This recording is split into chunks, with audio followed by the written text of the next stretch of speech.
परमेश्वर यीशु, मैं आज के वचन को तेरे हाथ में देती हूँ प्रभु। मैं मांगती हूँ तेरे वचन दो धारी तलवार के समान आए, जो लोगों के हृदय में ही नहीं जाए पर उनके जीवन भी बदले प्रभु। इस वचन के वचन से हमसे बात कर प्रभु, वो प्रकटीकरण हमारे जीवन के अंदर जाने दे प्रभु और हमारे जीवन को बदलने दे प्रभु। परमेश्वर, हमें वचन को सिर्फ सुनने वाला नहीं बनना है पर वचन पर चलने वाला बनना है प्रभु। जो पॉइंट्स हमें समझ में नहीं आते परमेश्वर, तू उसे खुला करके हमें बता प्रभु। आज हमारे मन में तू बात कर प्रभु, हमें बता कि हमारे साथ क्या हो रहा है प्रभु। और मैं मांगती हूँ प्रभु कि ये वचन हमारे अंदर एक बीज के समान जाए जो 100 गुना फल लाए प्रभु। शैतान इस वचन को चुरा ना पाए। यीशु के नाम से मैं प्रार्थना करती हूँ, आमेन आमेन आमेन, हालेलुया। ओके, वचन में जाने से पहले हमारा वचन जो शुरुआत हो रहा है वो यूसुफ के जीवन से हम कुछ महत्वपूर्ण सीखने वाले हैं। We are going to learn some things, some life lessons from Joseph's life. Okay, तो जब मैं यूसुफ करती हूँ, मतलब यूसुफ मतलब जोसेफ। बाइबल अगर आपको रिफ़र करना है तो आप बाइबल में उत्पत्ति 47, 39, 40 और 41 ये 4 भाग आप पढ़ सकते हैं, क्योंकि उन सारे यूसुफ के स्टोरी से, कहानी से हम वचन को लेने वाले हैं। यूसुफ का जो भाग है ये जेनेसिस 37, 39, 40, 41, ये हम जोसेफ के जीवन से, यूसुफ के जीवन से हम कुछ सीखने वाले हैं। ओके, और ये 3 पार्ट में वचन चलने वाला है। ओके, तो आज हमारा पार्ट 1 होने वाला है। ठीक है, जो लोग नए लोग हैं, जो लोग जानते ही नहीं है क्या है यूसुफ, कौन था, क्या है, मैं आपको बैकग्राउंड अभी देने वाली हूँ। ठीक है, जितनी स्टोरी आज हमें लगने वाली उतनी स्टोरी मैं आज बताने वाली हूँ। नेक्स्ट टाइम जितने जितने भागों में स्टोरी लगेगी उतने में स्टोरी आपको बताऊंगी। ठीक है, रेडी है सब लोग? ओके, अब हमारी स्टोरी होती है शुरू उस टाइम से जब याकूब के 12 पुत्र हो गए हैं। अब्राहम का बच्चा इसाक का लड़का याकूब। ठीक है, याकूब को 12 बच्चे थे। ठीक है, अब याकूब की 2 पत्नियां थी। समझने की कोशिश करिए। अब्राहम, इसाक, याकूब। Okay, Abraham, Isaac, Jacob. उनको ये याकूब को 12 बच्चे थे। अब 12 बच्चे एक पत्नी से नहीं थे, 2 पत्नियां थी उसकी। पहली पत्नी का नाम लिया था, दूसरे पत्नी का नाम रेचल था, राहेल। ठीक है, पहली पत्नी से याकूब को 10 बच्चे थे और दूसरी पत्नी से याकूब को 2 बच्चे थे। ओके, अब जो पहली पत्नी से जो 10 बच्चे थे, सिर्फ आपको एक पहले बच्चे का नाम याद रखना है, उसका नाम है रूबेन, वो पहला बच्चा था। ओके, और दूसरी पत्नी जो थी जिससे याकूब बहुत प्रेम करता था, उस पत्नी का नाम था राहेल, मतलब रेचल। उसके 2 बच्चे थे, एक था यूसुफ और दूसरा था बिन्यामीन। ठीक है, अब हमारा जो पॉइंट है वो यूसुफ के बारे में है और एक बार हमें एक जगह पर हमें रूबेन के बारे में बात करनी पड़ेगी। तो समझ लेना, रूबेन पहले पत्नी का पहला लड़का था और यूसुफ दूसरे पत्नी का पहला लड़का था। क्लियर है सब लोग? यहाँ तक क्लियर है? मैं फास्ट जा रही हूँ, स्लो जाओ, और या अभी समझ में आ रहा है मेरा स्पीड? Okay fine. अब होता क्या है कि याकूब का सबसे लाडला लड़का है यूसुफ। ओके, और वो यूसुफ से इतना प्रेम करता है कि वो उसे एक अंगरखा देता है। अंगरखा मतलब एक कपड़ा, एक ऐसा कपड़ा जो हर कोई नहीं पहनता, वो उसे देता है। कोट देता है, कोट। अंगरखा मतलब ट्यूनिक, इंग्लिश में ट्यूनिक, पर हम लोग कोट बोल सकते हैं। कोट देता है जो सारे बच्चों को नहीं देता है, वो सिर्फ यूसुफ को देता है। ओके, और इस कोट का अलग मतलब है, मैं जो बाद में आपको बताऊंगी क्या है। अब हम पूरी तरीके से डीप में नहीं जाने वाले, जब वचन में जाएंगे तो डीप में जाएंगे। अब होता ऐसे है कि इसके वजह से याकूब के जो 12 बच्चे में से 11 बच्चे उससे नफरत करते हैं, यूसुफ से नफरत करते हैं, क्योंकि उन्हें यूसुफ अच्छा नहीं लगता है। ओके, वो यूसुफ से नफरत करते हैं। और एक दिन ऐसा होता है कि यूसुफ को 2 सपने आते हैं। अब वो सपने में भी मैं डिटेल में नहीं जाने वाली हूँ, पर उन सपनों का अर्थ होता है कि यूसुफ बड़ा लीडर बनने वाला है और ये सारे भाई उसके झुकने वाले हैं उसके सामने। ठीक है, अब यूसुफ जाकर ये सपना अपने भाइयों को बताता है, अपने पिताजी को बताता है। अब जब उनको सपना समझ में आता है तो उनको बुरा लगता है कि भाई हम इनके सामने थोड़ी झुकेंगे, या यूसुफ के सामने। तो वो लोग क्या प्लान करते हैं कि हम इसको, यूसुफ को हम बर्बाद कर देंगे, हम उसको नष्ट कर देंगे। हम भी देखते हैं ना इसके सपने कैसे आगे बढ़ेंगे। अगर इसके सपना इसने जो बताया है उसका अर्थ ये निकलता है कि ये तो हमारे ऊपर शासन करने वाला है, राज करने वाला है। पर हम भी देखते हैं कि शासन कैसे करेगा। तो एक दिन क्या होता है, ये जो 11 बच्चे होते हैं सारे खेती बाड़ी करने के लिए जाते हैं, और याकूब जो है उनका पिता, वो यूसुफ को बोलता है कि जाके देख के आ कि किधर है तेरा भाई, भाई लोग किधर है, उनकी खबर मुझे आकर दे। तो यूसुफ जाता है देखने के लिए, उसे पता चलता है कि यहाँ उसके भाई है। तो जब उसके भाई को पहले ही उसके ऊपर जलन है, ओके, अब हम और भी डीप में सीखेंगे कि क्यों जलन थी, पर पहले ही जलन थी और उनको पता था कि ये तो हमारे ऊपर शासन करने वाला है, तो क्यों ना इसको हम मार देते हैं। वो लोग प्लान बनाते हैं क्यों ना हम उसको मार दें। ये लोग क्या करते हैं, जब वो देखते हैं कि यूसुफ आ रहा है तो यूसुफ का जो कोट था उसको फाड़ते हैं, उसको एक खड्डे में डाल देते हैं। खड्डे में डालने के बाद बोलते हैं इसको ना हम लोग क्या करेंगे, इसको मार डालेंगे और बोलेंगे कि हमारे पिताजी को बोलेंगे कि कोई एक पशु आया, ओके, कोई जानवर आया और उसने खा डाला यूसुफ को। पर बाद में जो पहला लड़का है रूबेन, वो बोलता है कि नहीं, हाँ हम ऐसा नहीं करेंगे, ओके, हम उसको खड्डे में डालते हैं पर उसको मारेंगे नहीं। उसका प्लान था रूबेन का कि बाद में आकर वो उसे छुड़ाकर पिताजी के हवाले कर देगा। पर जब वो तब नहीं रहता है, ये लोग क्या करते हैं, उसको खड्डे में डालकर ये लोग खाना खाते हैं, खाना खा रहे होते हैं, और वहाँ पर वो देखते हैं कि मिदियानी लोग, इश्माइली लोग आ रहे हैं कारवा लेके, मतलब ऊंट लेके आ रहे हैं और वो जा रहे हैं मिस्र देश। अब ये कहानी शुरू कहाँ है, हो रही है इजराइल में, ओके, इजराइल में ये कहानी हो रही है। अब ये लोग खाने के लिए बैठे हैं और यहाँ से अब इश्माइली लोग जा रहे हैं। तो यहूदा जो चौथा लड़का है, ओके, लिया का जो चौथा लड़का है, उसके मन में आता है कि अरे इसको मार क्यों दे, इसको बेच देते ना इनके हवाले। ये इश्माइली लोग जो व्यापारी लोग थे, ये व्यापार करके सामान लेके इजराइल से मिस्र देश में जा रहे थे। मिस्र मतलब इजिप्ट, व्यापारी मतलब बिजनेसमैन।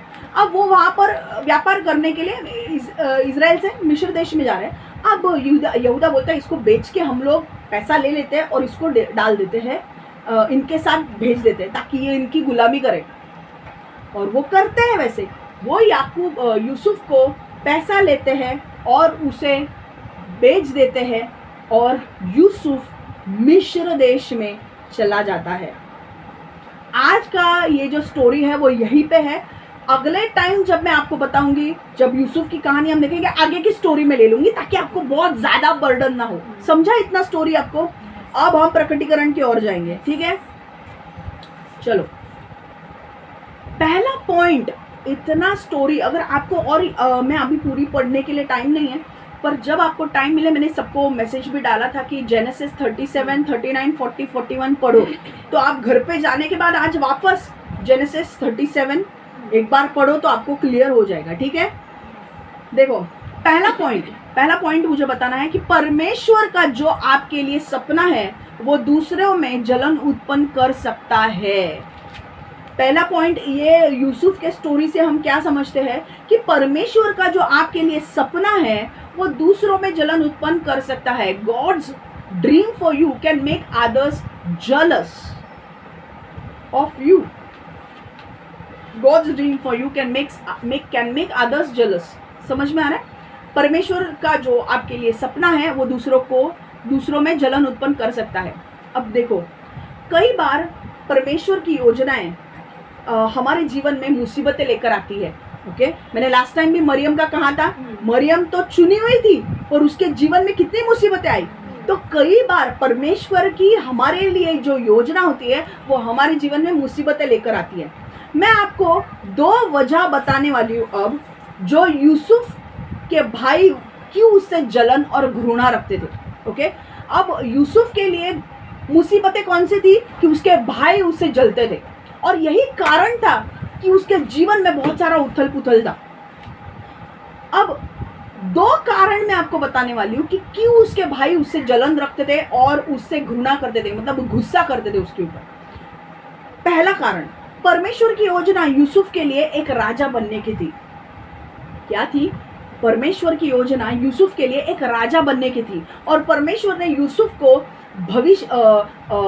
उसका भविष्य 2 सपनों के द्वारा बताया था। परमेश्वर ने यूसुफ को उसका भविष्य 2 सपनों के द्वारा बताया था। अब हम सपनों को देखेंगे, ठीक है। पहला सपना, एक बार अगर आपको पढ़ना है तो आप मेरे साथ पढ़ सकते हो। उत्पत्ति 37वां वचन, जेनेसिस 37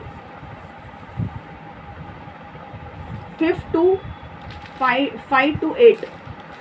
जरा एक बार वही पढ़ो जरा, जेनेसिस 37 5 to 8। एक बार यूसुफ का विशेष सपना देखा, वही है ना? यस। जेनेसिस उत्पत्ति 37 5 से 8, जेनेसिस 37 5 to 8 हम पढ़ रहे हैं। आप बाइबल यूट्यूब पे जो लोग हैं बाइबल खोल के आप पढ़ सकते हैं हमारे साथ, ताकि आपको भी प्रकटीकरण मिले, ठीक है। एक बार यूसुफ ने विशेष सपना देखा। बाद में यूसुफ ने अपने इस सपने के बारे में अपने भाइयों को बताया। इसके बाद उसके भाई पहले से भी अधिक उससे घृणा करने लगे। यूसुफ ने कहा, मैंने एक सपना देखा। हम सभी खेत में काम कर रहे थे। हम लोग गेहूं को एक साथ गट्ठे बांध रहे थे। मेरा गट्ठा खड़ा हुआ और तुम लोगों के गट्ठे ने मेरे गट्ठे के चारों ओर घेरा बनाया। तब तुम्हारे सभी गट्ठों ने मेरे गट्ठे का झुक कर प्रणाम किया।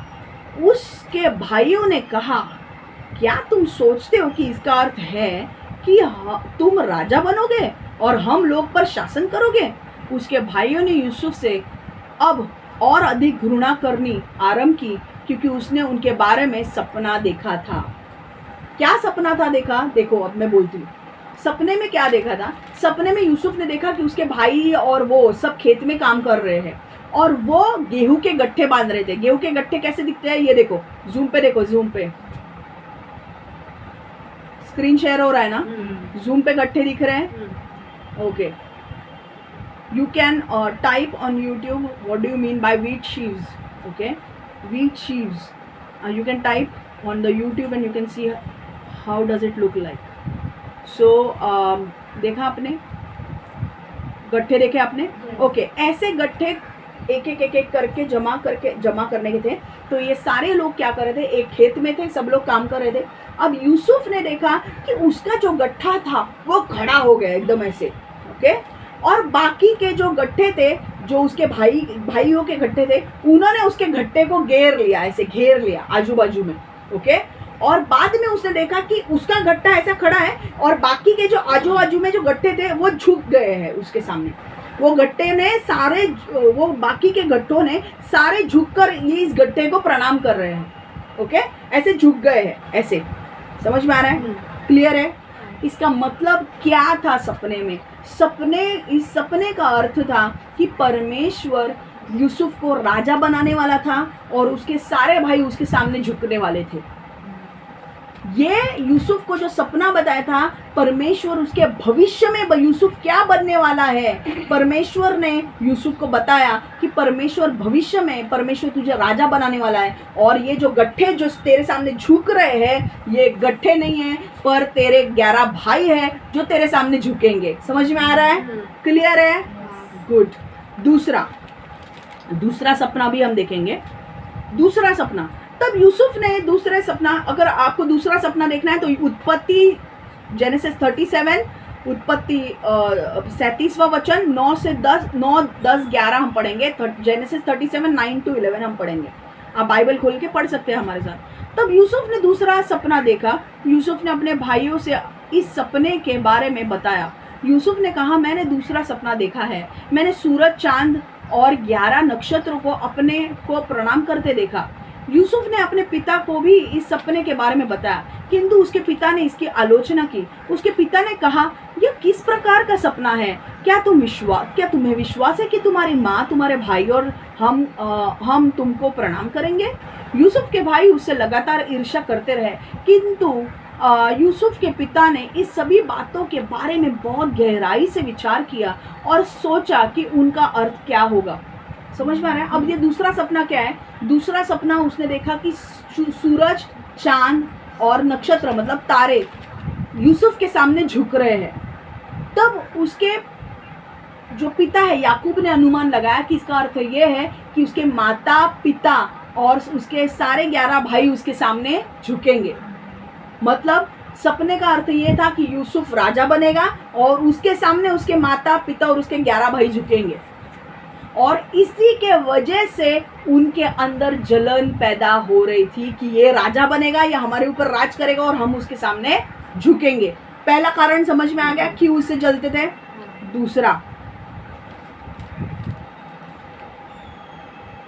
दूसरा कारण बहुत इंटरेस्टिंग है।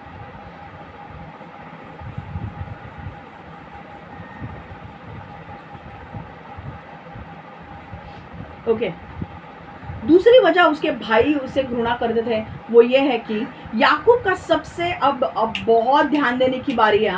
अब कोई सोएगा नहीं, कुछ इधर उधर जाएगा नहीं, कोई ये नहीं करेगा। याकूब का सबसे लाडला बेटा था यूसुफ। याकूब ने यूसुफ को एक अंगरखा दिया। अंगरखा मतलब कोट, ट्यूनिक, ओके इंग्लिश में। अगर आपको पढ़ना है उत्पत्ति 37वां वचन 3 पढ़ सकते हैं। जेनेसिस 37:3 पढ़ना है तो पढ़ सकते हैं। यूसुफ अपने पिता को अपने भाइयों की बुरी बातें बताया करता था। यूसुफ उस समय उत्पन्न हुआ जब उसके पिता इज़राइल याकूब बहुत बूढ़ा था, इसलिए इज़राइल यूसुफ को अपने अन्य पुत्रों से अधिक प्यार करता था। याकूब ने अपने पुत्र को एक विशेष अंगरखा दिया। यह अंगरखा लंबा और बहुत सुंदर था। अब अंगरखा मतलब क्या? आप बोलेंगे कोट, कोट बोल रही है। कोट मतलब क्या, मैं बताती हूँ आपको। ये देखो, ओके इंग्लिश में भी पढ़ रही हो आप, तब तक कोड देखो। Now Israel loved Joseph more than all his children because he was the son of his old age. Also he made him a tunic of many colours. आप देख रहे हो ये लड़का, यूट्यूब वाले नहीं देख सकते, पर आप अगर यूट्यूब पे जाकर टाइप करोगे जोसेफ ट्यूनिक तो आपको लंबा कोट दिखाई देगा जो रिस्ट से लेकर एंकल तक है। ओके, तो ये कोट जो है, ये ऐसा कोट किसने दिया? याकूब ने दिया यूसुफ को। अब इधर देखो, अब ये कोट का बहुत गहरा मीनिंग है। हम लोग सिर्फ ये समझ के हट जाते हैं कि भाई कोट दिया, कोट दिया। ये कोट का बहुत डीप मीनिंग है, और अगर आप समझोगे तो आपको पूरा कहानी समझ में आएगा। ये जो कोट था इसको हिंदी में बोलते हैं अंगरखा, इंग्लिश में बोलते हैं ट्यूनिक। पहली चीज, इसका बहुत सारे अर्थ है। अब पहला अर्थ क्या था? कोई भी अगर ये कोट किसी को देता है तो समझ में ये आना चाहिए कि वो प्यार को दर्शाता है। ओके, तो पहली चीज, याकूब ने यूसुफ को ये कोट दिया तो याकूब यूसुफ से बहुत प्रेम करता था। याकूब कौन? यूसुफ का पिता। वो 12 लड़कों में से यूसुफ से बहुत प्रेम करता था, इसीलिए उसने दिया। याकूब बहुत प्रेम करता था, इसीलिए उसने दिया। दूसरी चीज, जब किसी को वो कोट मिलता है इसका मतलब है कि वो सबसे फेवरेट है। 12 लड़कों में वो सबसे फेवरेट था। कभी कभी माता पिता के भी बच्चे फेवरेट होते हैं ना। जब आपको 4-5 लड़के होते हैं या बच्चे होते हैं, उनमें से कभी कभी माता पिता के भी फेवरेट होते हैं। ऐसा नहीं है कि भाई मेरे 2 इक्वल है, होते हैं, उनके भी फेवरेट होते हैं। याकूब के सबसे फेवरेट था यूसुफ, और इसीलिए उसे कोट दिया। तीसरी चीज देखो, उस समय पर कपड़े भेंट देना ये कोई आम बात नहीं थी। आजकल क्या, हमको किसी को गिफ्ट देना है, भाई हमने कुछ शर्ट वर्ट खरीद के दे दिया, हो गया। उस समय पे वो आम बात नहीं थी। उस समय पे वो एक सोशल स्टेटस माना जाता था। अंगरखा जो कोट है वो सब लोग नहीं पहनते थे, वो कुछ ही गिने चुने लोग पहनते थे उस समय में। ओके, और वो कोट देना मतलब बहुत बड़ी बात थी। वो अंगरखा मिलना मतलब बहुत बड़ी बात थी। वो सोशल स्टेटस माना जाता था, उसे हैसियत से देखा जाता था। हैसियत मतलब, अगर फॉर एग्जांपल अगर आप देखोगे, अगर एक बड़ा आदमी है, ओके, एक बड़ा बिजनेसमैन है आदमी, अब वो उसका कंपनी है, बड़ी कंपनी है, अब वो उसका घर थोड़ा दूर है, कंपनी दूर है, अब वो कंपनी में आते वक्त क्या साइकिल से आएगा क्या?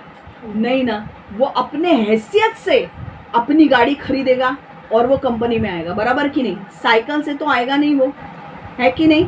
वैसे ही ये जो कोट था वो ऐसा दर्शाता था कि प्रेफरेंशियल ट्रीटमेंट, मतलब ये प्रिविलेज, सुविधा को दर्शाता था। हर एक को वो कोट नहीं मिलता था, हैसियत पता चलती थी। ये जो लोग जो ये कोट पहनते थे वो कभी खेत में जाके काम नहीं करते थे, उनका काम होता था निगरानी रखना। ये कोट दर्शाता था कि वो राजा है।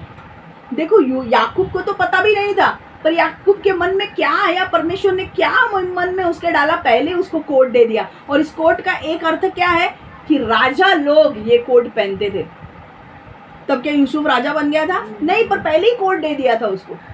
और पता है ये जो कोट जो भी पहनता था वो खेती में काम नहीं करता था।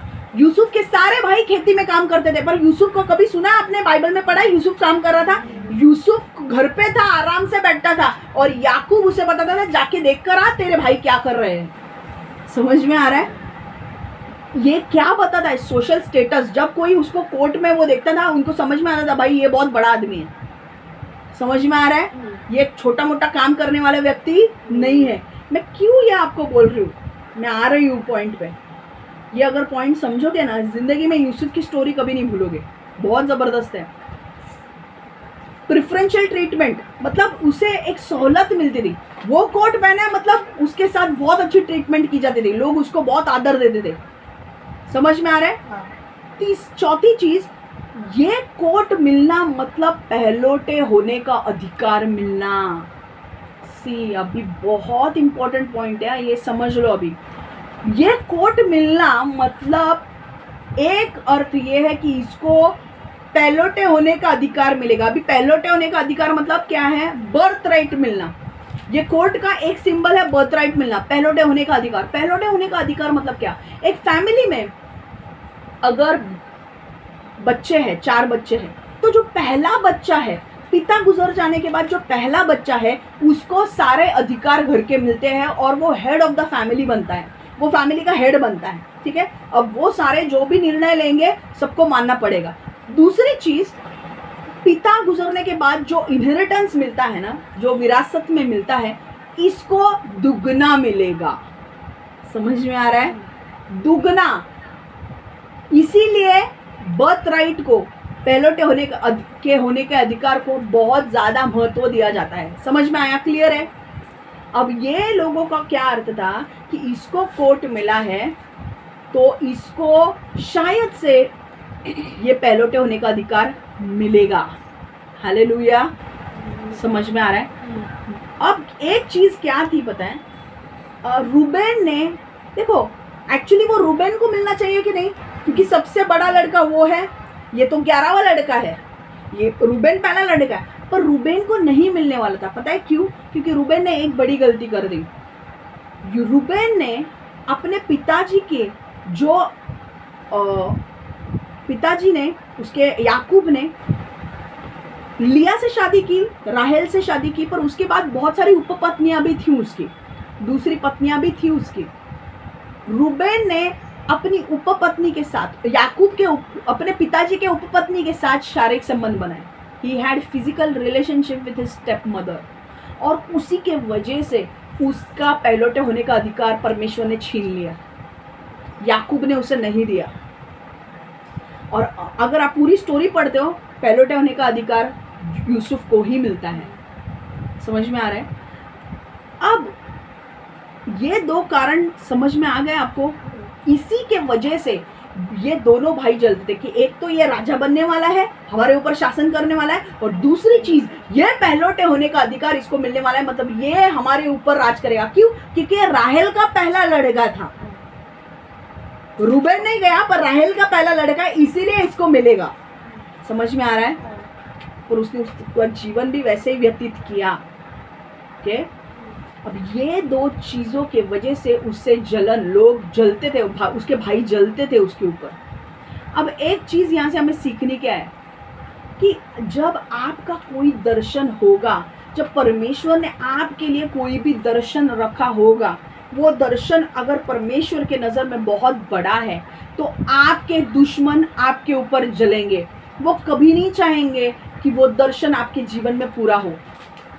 शायद आप आपके दुश्मन को जानते तक नहीं हो, पर आपके पीठ पीछे ऐसे कुछ लोग होंगे जो आपको पता भी नहीं है आपके खिलाफ क्या बात कर रहे हैं, आपके खिलाफ गलत चलत बोल रहे हैं, आपके खिलाफ गलत रूमर्स स्प्रेड कर रहे हैं, और वो क्या कर रहे हैं? आपके सपनों को पूरा होने से रोक रहे हैं, आपको पता भी नहीं होगा। यूसुफ को यूसुफ का सपना था राजा बनने का, पर ये भाइयों ने क्या करना चाहा, उसे मार डालना चाहा। बाद में बोला भाई अभी मारने का कुछ मतलब नहीं है, 20 सिक्कों से हम लोग उसको खरीद लेते हैं, एटलीस्ट पैसा तो मिलेगा, मारने का क्यों, बेच दिया उसको। क्यों? ताकि ये हमारे ऊपर राज नहीं करे। अब तो ये गया ना वहाँ पे, अब क्या हमारे ऊपर राज करेगा। समझ में आ रहा है? पर यहाँ से हमें सीखना क्या है कि पहली चीज, जब परमेश्वर ने आपके लिए कुछ बड़ा दर्शन रखा है तो जान लो आपके जो दुश्मन है, आपके दुश्मन कोई भी हो सकता है, आपके दोस्त आपके दुश्मन बन सकते हैं, आपका पड़ोसी आपका दुश्मन बन सकता है, आपके घर वाले आपके दुश्मन बन सकते हैं। आपको पता भी नहीं चलेगा कि शैतान उनके अंदर आके काम कर रहा है।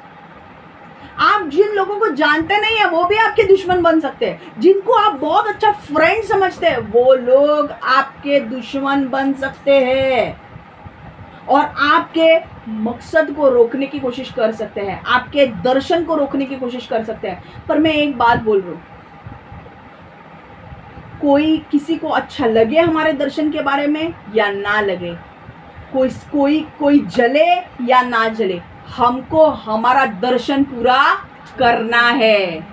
समझ में आ रहा है? तो एक पॉइंट समझने की ये बात है कि भाई जब भी आपके लिए परमेश्वर ने कुछ बड़ा रखा है, कि आपके जीवन में कुछ बड़ा परमेश्वर करने वाला है, तो तुम्हारे शत्रु पैदा हो जाएंगे। और तुम्हारे शत्रु कई बार तुम्हारे घर के लोग होंगे, तुम्हारे दोस्त भी हो सकते हैं जिनके ऊपर तुम विश्वास रखते हो, पर तुम्हारे दोस्त ही तुम्हारे खिलाफ हो जाएंगे और शैतान उनका इस्तेमाल करके तुम्हारे दर्शन को तोड़ने की कोशिश करेगा। पर आपको डरने की जरूरत नहीं है, आपको फिर भी स्थिर खड़े रहना है। आपके ऊपर कितने भी जलन लोग फेंके, आपको उससे कुछ मतलब नहीं रखना है। आपके लिए जो परमेश्वर ने दर्शन रखा है उसको आपको पूरा करना है। क्या समझे आपने? दर्शन लोग आपसे जलेंगे तो आप डर जाओगे? बिल्कुल नहीं, परमेश्वर है, परमेश्वर देख लेगा। समझ में आ रहा है? पर पहली और एक बात जो मुझे आपको बोलनी है कि अपने दर्शन जो है ना, जब परमेश्वर आपको बोलता है कि परमेश्वर ने आपको कुछ ये बताया है या परमेश्वर ने आपको कुछ अंदर की खबर बताई है कि भाई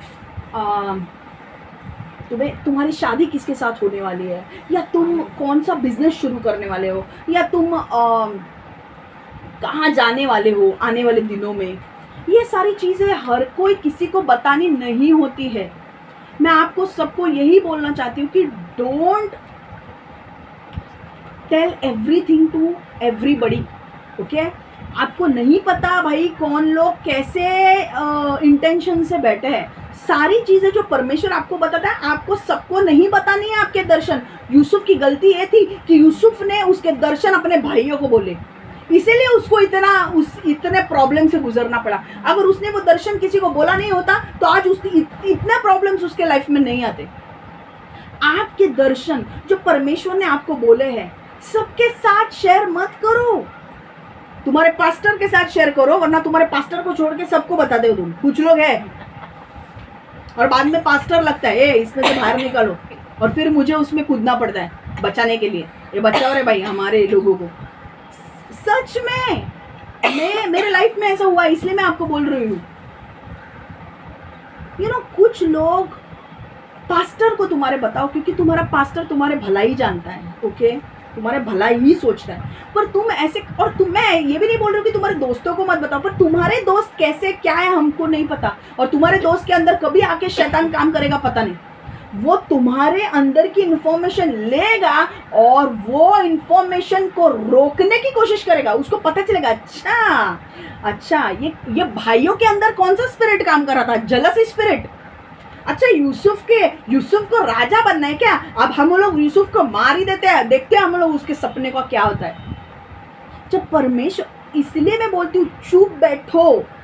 जब भी तुम्हें परमेश्वर कुछ ऐसी बातें बताता है जो बहुत गहराई वाले बातें, आपको अगर नहीं समझ में आती आपके पास्टर के साथ बात करो, पर सबके साथ शेयर करने मत जाओ, क्योंकि तुमको नहीं पता कि कौन कैसा है। यूसुफ के सगे भाई उससे जलन कर रहे थे, सौतेले भाई उससे जलन कर रहे थे। तुम्हें नहीं पता कि शैतान किसका इस्तेमाल करेगा और आपके दर्शन को रोकने की कोशिश करेगा। वो रोक नहीं सकता पर उसे डिले कर सकता है। तो ध्यान में रखो, एक बात मैं आपको बोल रही हूँ, सबके साथ अपने अंदरूनी बातें, अपने जो कॉन्फिडेंशियल बातें जो परमेश्वर ने आपको बोली है, कि जो आपको पता है कि हाँ ये बात मुझे परमेश्वर ने बोली है, सबके साथ जाके शेयर मत करो। सिर्फ उसी से शेयर करो जिसके लिए परमेश्वर ने आपको बोला है कि भाई उससे शेयर करो, तो उसको शेयर करो, पर सबसे शेयर मत करो। देखा ना यूसुफ को कितना भुगतना पड़ा। कई बार लोगों के इंटेंशंस अच्छे नहीं होते हैं, वो नहीं चाहते दिखने में, सामने तो ऐसे दिखाएंगे हंस हंस के, अरे यार हम लोग कितना तुझे चाहते हैं, कितना चाहते हैं कि तेरे सब सपने पूरे हो, पर अंदर से नहीं है वैसा। कुछ लोग सांप होते हैं कबूतर के वेश में, समझ में आ रहा है? They are serpents in wolf's clothing. तो ध्यान रखो, सबको बोलना नहीं है। और दूसरी चीज, कोई जले या ना जले, किसी को अच्छा लगे या ना लगे, आपको क्या करना है? आपको आपके दर्शन को पूरा करना है। समझ में आ रहा है? क्योंकि लोग क्या सोचते हैं, लोग क्या नहीं सोचते, उससे मतलब नहीं है। परमेश्वर मेरे बारे में क्या सोचता है वो मेरे लिए ज्यादा इंपॉर्टेंट है। जब मैं मर जाऊंगी, मैं यीशु के सामने खड़ी रहने वाली हूँ और मैं यीशु को आंसर देने वाली हूँ। तो यीशु मेरे बारे में क्या सोचता है और क्या नहीं, मेरे बारे में मुझे ये ज्यादा इंपॉर्टेंट, मेरे लिए ये ज्यादा इंपॉर्टेंट होना चाहिए। लोग मेरे बारे में क्या सोचेंगे क्या नहीं, उससे मुझे मतलब नहीं है। यीशु उस वक्त मुझे बोलेगा, मैंने तो तुझे बोला था क्षमा, तुझे ये करना है, तूने क्यों नहीं किया? लोग तेरे ऊपर हंसेंगे इसलिए तूने नहीं किया। तुम्हारा रिवॉर्ड चला जाएगा, तुम्हारा आशीष चला जाएगा। और एक बात मैं बोलती हूँ, जो परमेश्वर आपको करने के लिए बोलता है उसमें कोई खोट हो ही नहीं सकती, क्योंकि परमेश्वर कभी भी कोई गलत काम कर ही नहीं सकता। तो ध्यान में यहाँ पे क्या रखना है, जब परमेश्वर आपको कुछ अंदरूनी चीजें बताता है कि भाई क्षमा तेरे लाइफ में आगे ये होने वाला है, क्षमा तेरे लाइफ में आगे वो होने वाला है, सबको ये चीजें नहीं बोलनी है।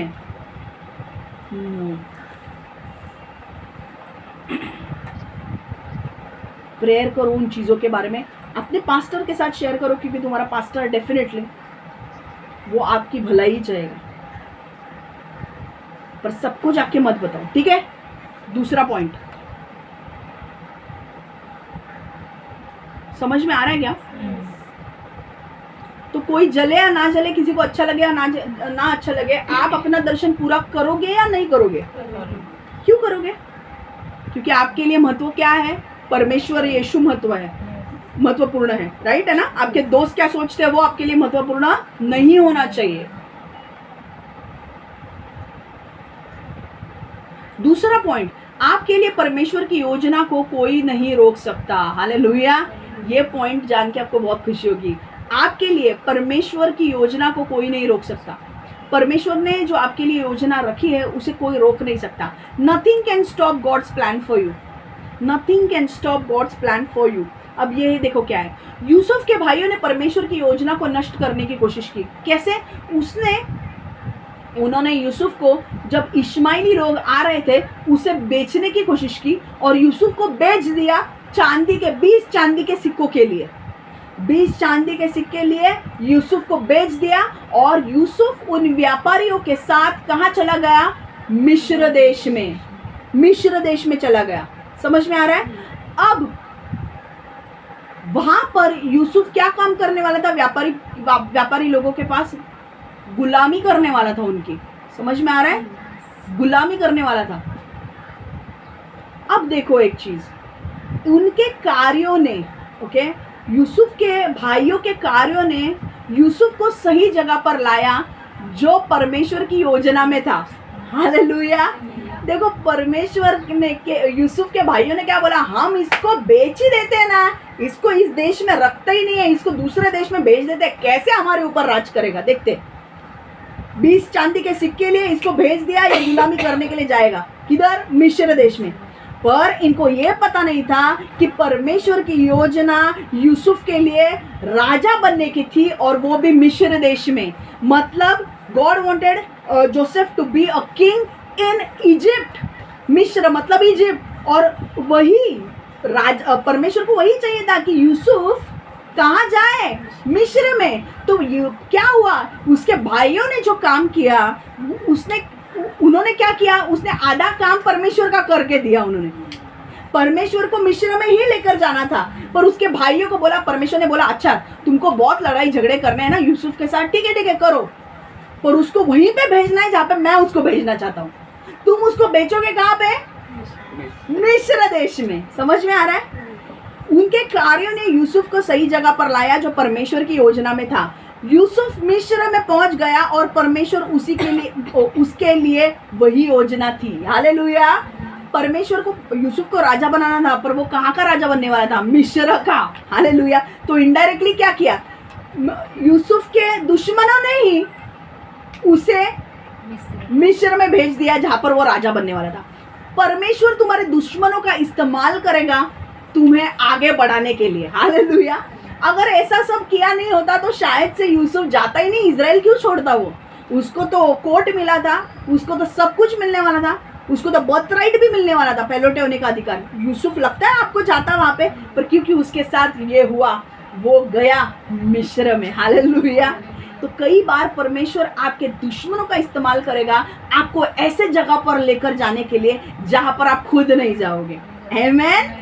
और आपके दुश्मनों को लगेगा अरे क्या फाइट किया, क्या फाइट किया। क्षमा तो कहा, क्षमा को हमने ऐसा क्षमा के बारे में बोला है ना, ऐसा क्षमा के बारे में रूमर्स फैला है, ऐसे झूठ मूठ क्षमा के बारे में मैंने बोला है ना कि क्षमा की कभी शादी ही नहीं हो सकती।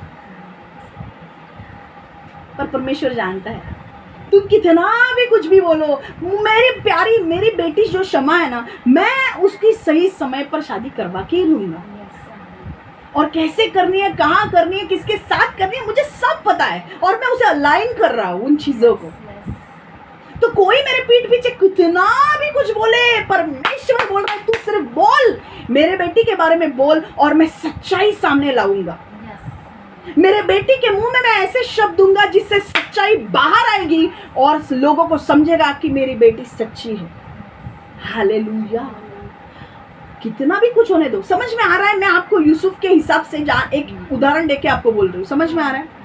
तो कई बार जो शैतान आपके पीछे प्लान करता है ना, वो आपको पीछे ने, आपको लगता है अरे शैतान ने इतना किया इतना किया, पर परमेश्वर बोलेगा तू करने दे। उसने आपके बुराई चाहा, मैं आपकी उसमें भी भलाई करूंगा। उन्होंने उसका बुराई किया, उन्होंने उसको रोकने की कोशिश की, उसको पहले तो मारने वाले थे, पर पता नहीं यहूदा को क्या हुआ। परमेश्वर ने यहूदा का मन बदला। परमेश्वर ने बोला रुक रुक रुक रुक, मारना नहीं है तुझे, तू एक काम कर, तेरे दिमाग में, तेरे शैतानी दिमाग में मैं एक आइडिया देता हूँ, तू उसको बेच दे और मैं यहाँ से इश्माइली लोगों को बेचता हूँ। मुझे चाहिए मेरा लड़का मिस्र में पहुंचे।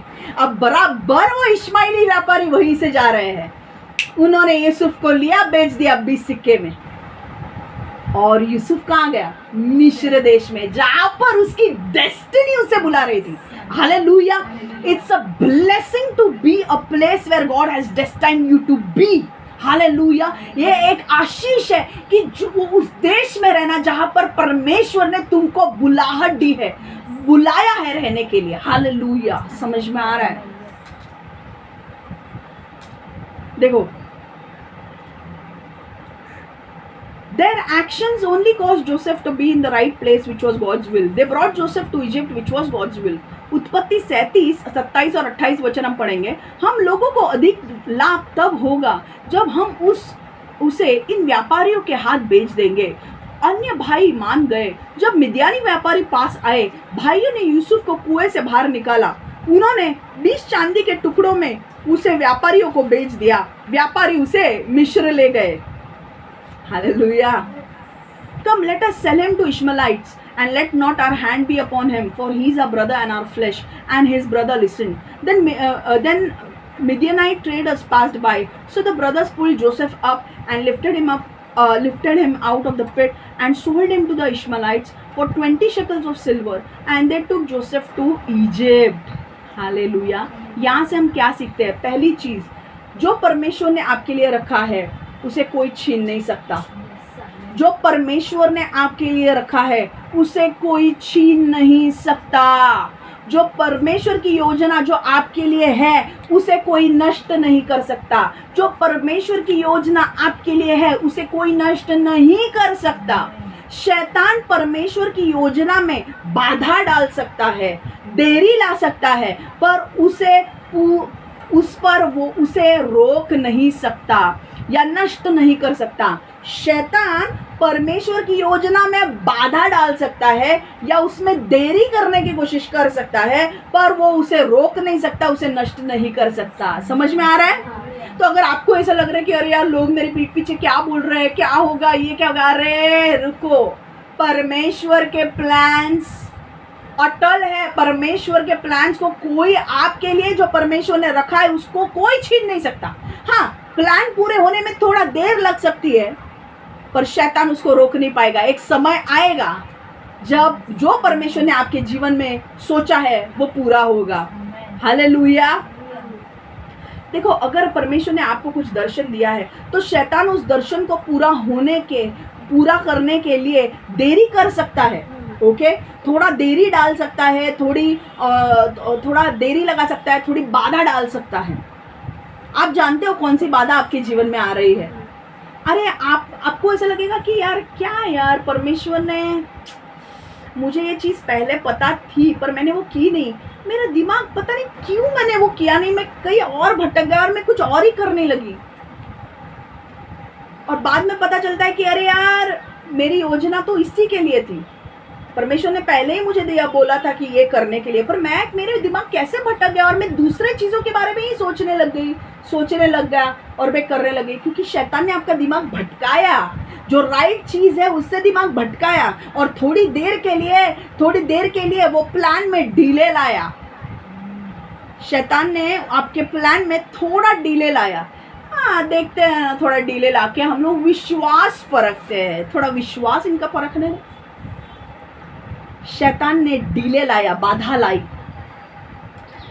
पर शैतान रोक नहीं पाया। हालेलुया। शैतान रोक नहीं पाया आपके जीवन में। अगर आपको परमेश्वर ने बोला है कि तुम इस व्यक्ति के साथ शादी करने वाले हो, तो मैं आपको बोलती हूँ, कोई भी परमेश्वर की योजना को रोक नहीं सकता। अगर आपको परमेश्वर ने बोला है कि आप ये बिजनेस स्टार्ट करने वाले हो, कोई भी वो बिजनेस स्टार्ट करने से आपको रोक नहीं सकता। अगर परमेश्वर ने बोला है अगले साल या ये साल के अंदर आपको नया घर खरीदना है, तो कोई भी घर खरीदने से आपको रोक नहीं सकता है। आज कान खोल के सुन लो, अगर आपको ऐसा लग रहा है तो। आपके जीवन में जो प्लान परमेश्वर ने रखे हैं, देरी आ सकती है पर कोई उसे रोक नहीं सकता, वो जरूर पूरे होंगे। हालेलुया। आपके जीवन में कुछ लोग आपसे दूर गए हैं, पर परमेश्वर ने आपको बोला है कि वो लोग वापस आएंगे आपके जीवन में, और उनको आने से कोई रोक नहीं सकता। अगला हफ्ते जो मैं वचन दे रही हूँ ना, बहुत खतरनाक वचन है वो। परमेश्वर ने मुझे कहा कि योसेफ के 3 पार्ट कर, पर 3 पार्ट में अगला जो हफ्ता है मुझे दूसरा वचन लेने के लिए कहा है, और फिर हम 2 पार्ट यूसुफ के कंटिन्यू करने वाले हैं, क्योंकि वो प्रोफेटिक वचन आ रहा है अगले हफ्ते का। प्रोफेटिक वो होने वाला है चीजें।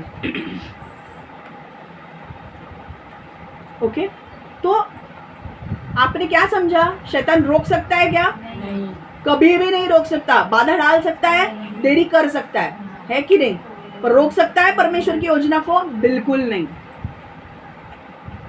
तीसरी चीज, मजा आ रहा है आपको या थक रहे हो? कंटिन्यू करूं?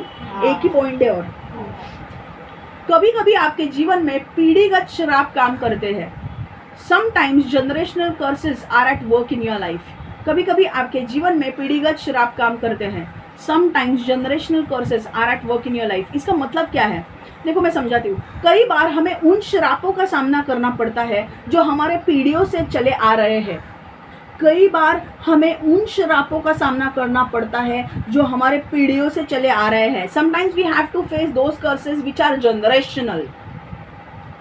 अब मैं क्या बोल रही हूँ, मैं बता रही हूँ आपको। हमारे पूर्वजों ने जो पाप किया है उसके श्राप हमें लगते हैं। हमारे पूर्वजों ने जो पाप किया है उसके श्राप हमें लगते हैं। Sometimes we are cursed because of our ancestors sin. देखो, आपने कुछ पाप नहीं किया है, पर आपके पूर्वजों ने, आपके दादा ने, आपके परदादा ने, उनके पिता ने कुछ ऐसे पाप किए होंगे जो श्राप उनके जीवन में लगे, पर वो श्राप उनके पीढ़ी को लग रहे हैं, और वो श्राप आपके जीवन में भी आ रहे हैं। कभी कभी आपने सुना है कि मैंने किसी बीच में किसी के साथ बात की थी और उसने मुझे बताया ना याद नहीं आ रहा आप किससे बात की थी मैंने, पर उन्होंने मुझे बताया था कि मेरे दादाजी भी ऐसे एक्सीडेंट में गुजर गए, मेरे पिताजी भी उसी एक्सीडेंट में गुजर गए, और अब मेरे ऊपर भी वैसे ही अटैक्स होते हैं एक्सीडेंट के। दादाजी का भी एक्सीडेंट हुआ गुजर गए, पापा भी एक्सीडेंट हुआ गुजर गए, अब वही एक्सीडेंट मेरे ऊपर भी, वैसे ही एक्सीडेंट्स का सामना मैं भी करती हूँ या मैं भी करता हूँ। मुझे नहीं पता, मुझे याद नहीं आ रहा मैंने किससे सुना था। आपने ऐसे कभी किससे सुने? सुने? आपके दादाजी को कैंसर था, आपके परदादाजी को कैंसर था, आपके दादाजी को भी कैंसर था, और आपके पिताजी को भी कैंसर था। क्यों? क्यों पता है क्यों? क्योंकि वो परदादाजी का जो श्राप है वो आपके दादाजी के ऊपर चल रहा है। Your great grandfather had cancer, your grandfather had cancer, and your dad is also having cancer. वो, और यही कैंसर का जो श्राप है वो आपके ऊपर भी आ रहा है। समझ में आ रहा है? डायबिटीज तब से था, अभी भी चल रहा है। समझ में आ रहा है? तो ये क्या है? तुमने कुछ पाप किया क्या? तुमने पाप नहीं किया, तुम्हारे पूर्वजों ने पाप किया है, और उनके श्राप तुम्हारे यहाँ पे चल के आ रहे हैं। समझ में आ रहा है? यूसुफ के साथ वही हो रहा था। यूसुफ ने खुद ने कोई पाप नहीं किया था, पर यूसुफ के साथ जो लड़ाई झगड़े हो रहे थे उसमें यूसुफ की कोई गलती नहीं थी। एक गलती उसकी कोई, एक्चुअली एक गलती ये थी कि उसने अपने दर्शनों को लोगों को बताया, वो उसे नहीं बताना चाहिए था, पर उसके जीवन में पीढ़ीगत शराब चल रहे थे। उसके पूर्वजों ने कुछ किया था, वही शराब उसके पास आ रहे थे। कैसे मैं बता दूं? देखो, मैंने आपको ये बताया कि यूसुफ के भाइयों ने उससे छुटकारा पाने की कोशिश की ताकि वो विरासत में अपना हिस्सा सुरक्षित कर सके। मैं वापस बोल रही हूँ क्या? यूसुफ ने भाइयों से छुटकारा पाने की कोशिश की ताकि वो विरासत में अपना हिस्सा सुरक्षित कर सके।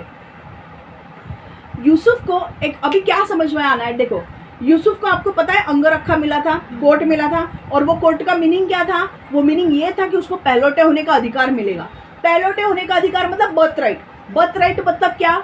मतलब यूसुफ अब फैमिली का हेड बनेगा और वो राज करेगा, और दूसरी चीज यूसुफ को दुगना शेयर मिलेगा, प्रॉपर्टी का दुगना शेयर मिलेगा, विरासत का दुगना हिस्सा मिलेगा। और यही उसके भाई नहीं चाहते थे कि उसे दुगना हिस्सा मिले, और वो बोल रहे थे कि ये क्यों हमारे ऊपर राज करेगा, और दूसरी बात, इसको क्यों दुगना हिस्सा मिले? अगर हम इसी को मार देंगे तो हमें इसका हिस्सा मिलेगा, 11 भाइयों में हम इसका हिस्सा बांट के खा सकते हैं। समझ में आ रहा है? इसीलिए वो यूसुफ से छुटकारा पाने की कोशिश कर रहे थे। एक तो वो सपना, जो ये राजा बनेगा, हमारे ऊपर अधिकार है, ये करेगा, और दूसरा इसको डबल शेयर मिलेगा, प्रॉपर्टी का दुगना हिस्सा मिलेगा। इसको क्यों देना है? दोनों तरफ से हमारी वाट लग रही है ना। एक तो ये राजा बनेगा, अधिकार भी करेगा, और दूसरा इसको डबल हिस्सा मिलेगा। इसको मार देते ताकि हम इसके दुगना हिस्से को हम 11 भाई में बांट के ले सकते हैं। समझ में आ रहा है? इसलिए उसको मारने की कोशिश हो रही थी। और यही सेम चीज उसके पिता ने की थी। उनके पिता ने भी वही चीज की थी। किसने? याकूब यूसुफ का पिता है, 11 भाइयों का, 12 का पिता याकूब है। ओके, जेकब ने भी यही गलती की थी। जब आइजैक ने कहा कि बेटा ईसौ को, कि ईसौ तू एक ये कर, तू जैसे हंटिंग करने जाता है, ओके, तो तू शिकार करने जाता है, तो तू जाके शिकार करके ला और मेरे लिए सुंदर खाना भोजन पका और मैं तुम्हें आशीर्वाद दूंगा। अरे उस समय पे ऐसा होता था इजरायली लोगों में कि जब कोई भी मरने के पहले जब उसका पिता आशीर्वाद देता था तो वो आशीर्वाद उनके जीवन में पूरा होता था, और लोग उस आशीर्वाद के लिए वेट करते थे कि कब मुझे वो ब्लेसिंग मिले। और कोई मरने के पहले जो पिता आशीर्वाद देता था, वो पिता जो भी अच्छा आशीर्वाद दिया उसके जीवन में पूरा हो गया, समझो। मतलब वो आशीर्वाद ऐसा तो होता था, मतलब परमेश्वर ही उसके मुंह से बोल रहा है। और अब ईसौ की बारी थी। ईसौ कौन? याकूब का भाई। जेकब एंड ईसौ याकूब का भाई था, बड़ा भाई था, और याकूब छोटा भाई था। अब ईसौ अब शिकार करने के लिए गया, पर तब उसके याकूब के माँ को पता चल गया, रेबेका को, कि ये बोला है कि ये इसहाक के याकूब ने बोला है कि वो आशीष देने वाला है।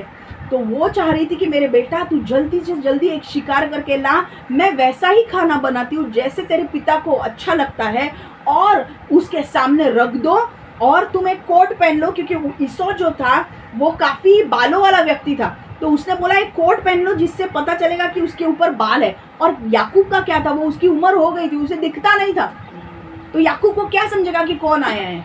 फिर भी याकूब को थोड़ा डाउट आ रहा था, पर उसे क्लियर नहीं था कौन है। जब उसने वो शिकार करने के बाद जब याकूब ने क्या किया, इसहाक अंदर एज हो गया था इसहाक का। इसहाक को पता नहीं था कि कौन मेरे सामने आ रहा है। और याकूब ने क्या किया, कपड़े डाले, कोट डाला, क्योंकि ईसौ जो था वो बाल थे उसके बॉडी के ऊपर। याकूब ने बोला मेरे शरीर पे तो बाल नहीं है, तो उसने कोट डाला एक जिसमें बाल लगे, और वो पहन के वो चुपचाप, उसके माता ने और उसने प्लान बनाया, वो चुपचाप आगे गया इसहाक के पास, इसहाक के सामने बैठ गया, खाना दिया, इसहाक ने खाना खा लिया, और याकूब के सिर पर हाथ रख के उसे आशीष दिया। याकूब के सिर के ऊपर हाथ रख के उसे आशीष दिया। सारा आशीष याकूब को मिल गया। बाद में जब ईसौ आया, ईसौ को आशीष वो नहीं मिला।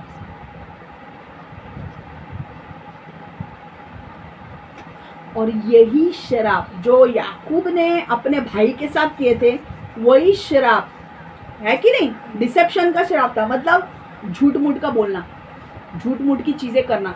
यही शराब उसके भाइयों में आ गया, यूसुफ के भाइयों में था। यूसुफ के भाइयों ने भी झूठ मूठ का उसको मार डालने के, उसको क्या करने वाले थे, उसको मार डाल के उसको खड्डे में मार के उसको ऐसा बोलने थे याकूब को कि कोई शेर आ गया, उसके कपड़ों पे खून लगाने वाले थे और बोलने वाले थे कोई शेर आ गया, उसने शेर ने खा लिया। और वही बोला उन्होंने ये नहीं बोला कि याकूब को जब वो घर पे गए उसके भाई, तो ये नहीं बोला कि भाई वो मर गया करके, नहीं, उसको बेच दिया करके, नहीं, बोला कि मार दिया करके। उसको ना किसी शेर ने आके खा डाला, और ये उसके कपड़े, और किसी एक बकरी को काट के उसका लहू उसके कपड़ों पे लगा दिया। और याकूब उसके यूसुफ मरने के लिए रो रहा था। समझ में आया कैसे चाप चला। उसके पिताजी ने भी तो अपने सगे भाई को झूठ बोला ना, उसका प्रॉपर्टी पाने के लिए, उसका ये पाने के लिए, वही उसके भाई कर रहे थे। तो कई बार तुम्हारे जीवन में जो कुछ होता है ना, वो शरापों के वजह से होता है। यहाँ से हमें सीखना क्या है, यहाँ से हमें ये सीखना है कि परमेश्वर फिर भी भला था, परमेश्वर फिर भी दयालु था। वो देख रहा था कि इसके भाई क्या कर रहे हैं, पर फिर भी परमेश्वर ने इसमें भी भलाई उत्पन्न की कि चलो तुम लोग उसको बेच रहे हो ना, बेचो, इसमें भी मैं उसकी भलाई उत्पन्न करूँगा, क्योंकि इसमें मेरी महिमा होने वाली है। परमेश्वर ने ये चीज़ें होने के लिए अलाउ किया, बोला ठीक है चल कर, ताकि इसमें मेरी महिमा होने वाली है। क्योंकि जब यूसुफ जाएगा मिस्र में, उसे थोड़े बहुत चीज़ों का सामना करना पड़ेगा, पर एक वक्त आएगा जब मैं उसे राजा बनाऊंगा। और यूसुफ राजा बना, हालेलुया। तो उन शरापों का भी परमेश्वर ने इस्तेमाल किया और यूसुफ के भलाई के लिए उत्पन्न किया। मैं आपको बोलती हूँ ना, जब आप परमेश्वर के साथ चलते हो ना, विश्वास से, इंटीग्रिटी से, लॉयल्टी, इंटीग्रिटी, ये बहुत इंपॉर्टेंट बात है, ईमानदारी बहुत इंपॉर्टेंट बात है परमेश्वर के लिए। जब तुम इंटीग्रिटी रखते हो, लॉयल्टी रखते हो परमेश्वर के साथ, और जब तुम चलते हो ना, परमेश्वर आपके शराब को भी आपके भलाई में उत्पन्न करेगा। परमेश्वर आपके लिए जो लोग बुरे विचार करते हैं ना, उन बुरे विचारों को भी वो भलाई में उत्पन्न करेगा। यही शराब, देखो शराब के वजह से ही इन्होंने तो उसको बेच दिया, पर वो भी उसकी भलाई हुई ना, है कि नहीं। तो आज हमने क्या 3 पॉइंट सीखे। पहला पॉइंट क्या सीखा हमने, परमेश्वर को जो आपके लिए सपना है वो दूसरों में जलन उत्पन्न कर सकता है, पर कोई किसी को जलन हो या ना हो, हम परमेश्वर के साथ हम परमेश्वर का दर्शन पूरा करेंगे। दूसरा हमने क्या देखा, दूसरा पॉइंट, परमेश्वर के लिए आपके लिए परमेश्वर की योजना को कोई नहीं रोक सकता। Nothing can stop God's plan for you. आपके लिए जो योजना रखी है वो परमेश्वर पूरा करेगा। तीसरी बात, कभी कभी आपके जीवन में पीढ़ीगत शराब काम करते हैं, कभी कभी आपके जीवन में आपके पूर्वजों ने जो पाप किए हैं वो श्राप काम करते हैं। तो अगर ये काम भी कर रहे हैं तो आपको डरने की जरूरत नहीं है, परमेश्वर के हाथ में दे दो। परमेश्वर को बोलो, परमेश्वर मेरे सारे श्रापों को तूने नष्ट किया है जब तू उस क्रूस पर गया। हालेलुया। और मैं आपको बोलूं, आप सीधी तरीके से परमेश्वर के साथ चलते रहो, परमेश्वर कितने कुछ भी श्राप हो वो आपके भलाई के लिए उत्पन्न करेगा। हालेलुया। आप परमेश्वर के साथ कैसे चलोगे? ईमानदारी से, integrity and loyalty, that will pay you off in a very big way. Amen. आइए हम प्रार्थना करें। परमेश्वर यीशु, हम धन्यवाद देते हैं प्रभु, आज जो भी हमने वचन सुना है हम इस वचन को हमारे अंदर लेते हैं प्रभु। इस वचन पर चलने के लिए हमें मदद कर प्रभु, कि हमें विश्वास है कि हमारे ऊपर, हमारे दर्शन को लेकर अगर कोई लोग जलते भी है तो भी हम हमारे दर्शन को ज़रूर पूरा करेंगे, क्योंकि उसमें तेरी महिमा होने वाली है। हम जानते हैं कि कोई भी चीज़, कोई भी दुश्मन का कोई भी हथियार हमें परमेश्वर तेरे योजना को हमारे जीवन में रोक नहीं सकता। तीसरी चीज़ हम जानते हैं कि कोई भी शराब क्यों ना हो हमारे पीढ़ीगत चलते आ रहे हैं, पर उन शराबों को भी तू हमारे भलाई के लिए उत्पन्न करेगा। यीशु के नाम से परमेश्वर हम प्रार्थना करते हैं कि प्रभु हमें मदद कर कि हम तेरे साथ चलते रहे, हमें इंटीग्रिटी और लॉयल्टी से चलने के लिए मदद कर, ईमानदारी से चलने के लिए मदद कर प्रभु। और परमेश्वर हमें मार्ग दिखा प्रभु कि हमें आगे क्या करना है, कैसे जाना है और हमें कैसे हमारे दर्शनों को पूरा करना है। यीशु के नाम से मैं प्रार्थना करती हूँ। आमेन, आमेन, आमेन। नंबर 9 पॉइंट मैं बोलती हूँ कि भाई को भाई से प्यार रखना तो सीखना है। वो पॉइंट लीडरशिप, ये जो पॉइंट मेरे मॉम ने बोला, ओके, ये जो पॉइंट है वो चिल्ड्रन जब पेरेंटिंग ये होते हैं ना, कि 3 पॉइंट होते हैं कि लाइक 3 पॉइंट है यूसुफ के इसमें कि बच्चों को कैसे बढ़ाना है, वो उसमें आ जाएंगे। अभी वो लेने वाली नहीं हूँ मैं, पर ये पॉइंट मैं कभी वचन में ही बोलूँगी आपको, ठीक है। भाइयों के साथ हमें फेवरेटिज्म नहीं रखना है, सबके साथ इक्वली प्रेम करना है, ओके। तो God bless you all, take care.